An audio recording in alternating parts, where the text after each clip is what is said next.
हम में से अधिकांश लोगों के लिए मोबाइल फोन हमारी जिंदगी का एक हिस्सा है, लेकिन मैं निश्चित रूप से कह सकता हूं कि आपके दिमाग में ऐसे सवाल जरूर आते होंगे कि मोबाइल फोन से कॉल कैसे संभव हो पाती है और मोबाइल कम्युनिकेशन के अलग अलग जनरेशन क्यों होते हैं।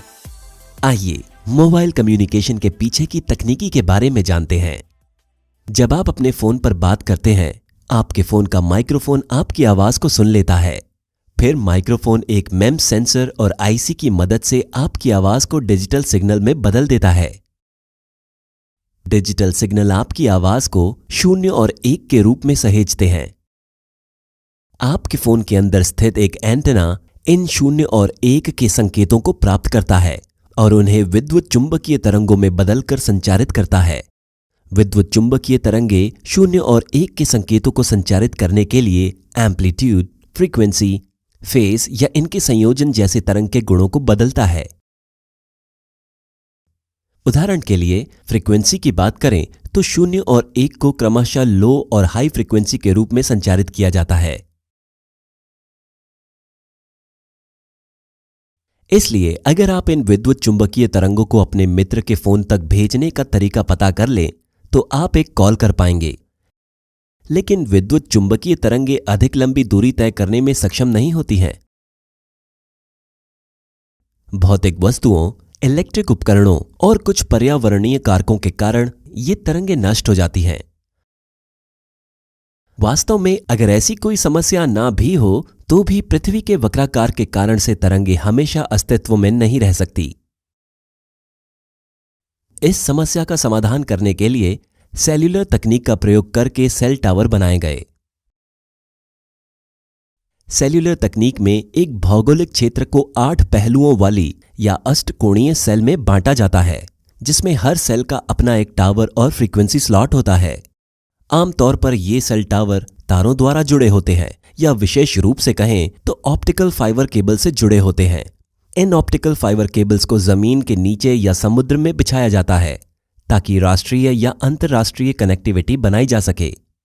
आपके फोन द्वारा पैदा की गई विद्युत चुंबकीय तरंगे आपके सेल में स्थित टावर को पहुंचती हैं और वहां उन्हें उच्च फ्रीक्वेंसी वाली लाइट पल्स में बदल दिया जाता है। इन लाइट पल्सेस को टावर के आधार में स्थित बेस ट्रांसीवर बॉक्स में सिग्नल प्रोसेसिंग के लिए भेजा जाता है। प्रोसेसिंग के बाद वॉइस सिग्नल को गंतव्य टावर तक भेजा जाता है। गंतव्य टावर में पल्सेस प्राप्त होने पर गंतव्य टावर उन्हें विद्युत चुंबकीय तरंगों में बदलकर बाहर प्रसारित कर देता है और आपके दोस्त का फोन उन सिग्नलों को स्वीकार कर लेता है। ये सिग्नल फिर ठीक उल्टी प्रक्रिया से गुजरता है और आपका दोस्त आपकी आवाज को सुन पाता है।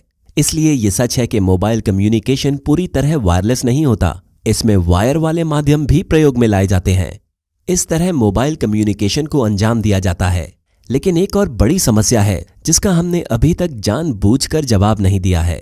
मोबाइल कम्युनिकेशन केवल तभी सफल हो सकता है जब टावर सिग्नलों को आपको आपके दोस्त के फोन पर भेजे। लेकिन आपके टावर को कैसे पता चलता है कि आपका दोस्त किस सेल टावर के क्षेत्र में है? वैसे इस प्रक्रिया के लिए सेल टावर को मोबाइल स्विचिंग सेंटर से मदद मिलती है। MSC सेल टावरों के समूह का केंद्रीय बिंदु होता है। आगे बढ़ने से पहले आइए MSC के बारे में बेहतर तरीके से समझाते हैं।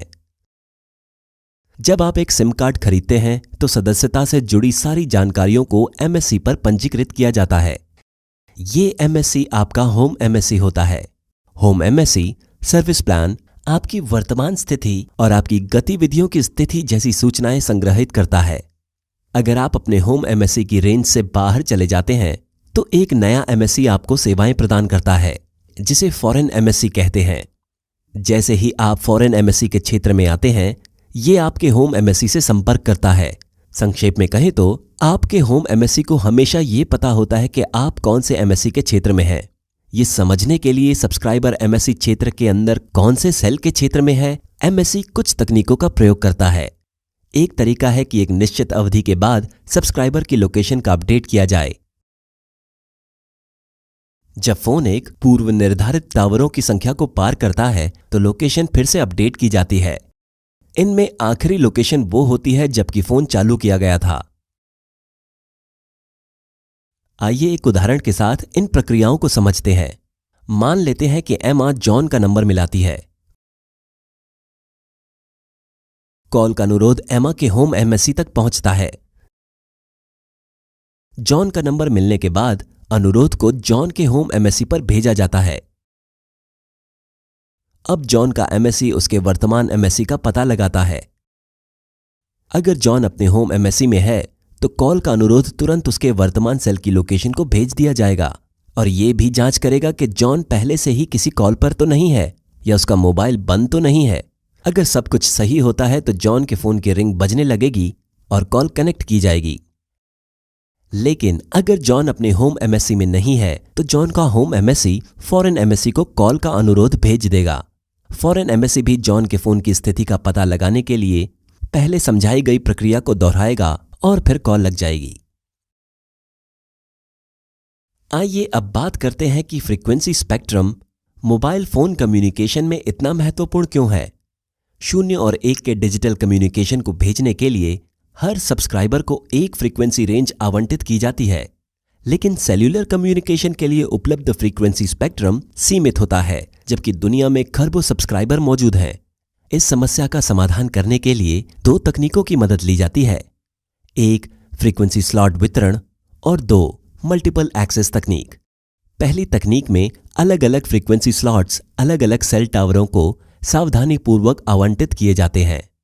मल्टीपल एक्सेस तकनीक में फ्रीक्वेंसी स्लॉट्स को सेल के क्षेत्र में मौजूद सक्रिय उपयोगकर्ताओं के बीच कुशलतापूर्वक बांटा जाता है। अब बड़ा सवाल यह है कि मोबाइल फोन तकनीक के विभिन्न जनरेशन क्यों होते हैं। 1G ने पहली बार बिना तार का फोन रखना संभव बनाया, लेकिन 1G के साथ 2 बड़ी समस्याएं थीं। पहली समस्या यह थी कि वायरलेस प्रसारण एनालॉग फॉर्मेट में था। एनालॉग सिग्नल बाहरी कारकों से आसानी से बदले जा सकते हैं, इसलिए इसमें आवाज की गुणवत्ता और सुरक्षा का स्तर खराब था। दूसरी समस्या थी कि इसमें फ्रीक्वेंसी डिवीजन मल्टीपल एक्सेस तकनीक का प्रयोग किया गया था, जो उपलब्ध स्पेक्ट्रम का प्रयोग अप्रभावी तरीके से करती थी।